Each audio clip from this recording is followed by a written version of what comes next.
Hi, my name's Aaron. I'm a poet, cartoonist, and writer, and I wanted to show you my process for writing a haiku. And quite often I do them in my head very quickly, which is the case here. I actually wrote this poem while I was driving around running errands, and I said, okay, I'm going to remember it, put it in a notebook, and rewrite it and see if I can fix it a little bit because there were some problems. I couldn't think while I was zipping around where I live. And I got it. There are some problems. It is based on something that happened today. And so I decided to do some fixing and some editing. And one of the big things is I decided I didn't want to include the subject of the poem, which is my son. Basically, my son taunts scam callers. It's like his favorite thing to do in the world.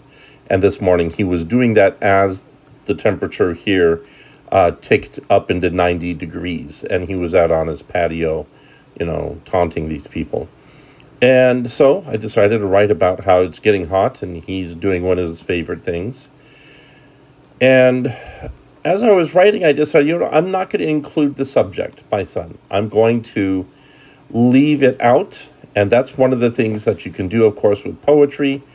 But I decided to really make it vague by leaving the correct verb tense in place, which is pranks rather than taking out the S on pranks and making it singular, plural. That way makes it clear that the person pranking the scam callers is not the narrator of the poem.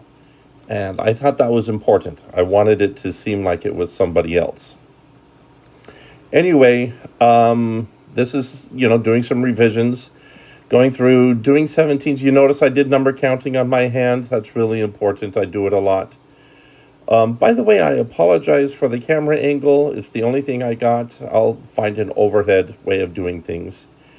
And then here's the last thing I always do on a poem is rewrite the poem out completely to make sure I like what I have. And then if it's good, I'll put a note. If it's really good, I'll just stop here and then send it out for publication. And in this case, I decided, this is okay for social media, and which is my intent anyways. And so here we go. This is where I'm putting my notes. I might revise later, sharpening things up, but it's pretty good. It's got some good alliteration in there and some good consonation. And there's my social media account. You could go look at it on Blue Sky.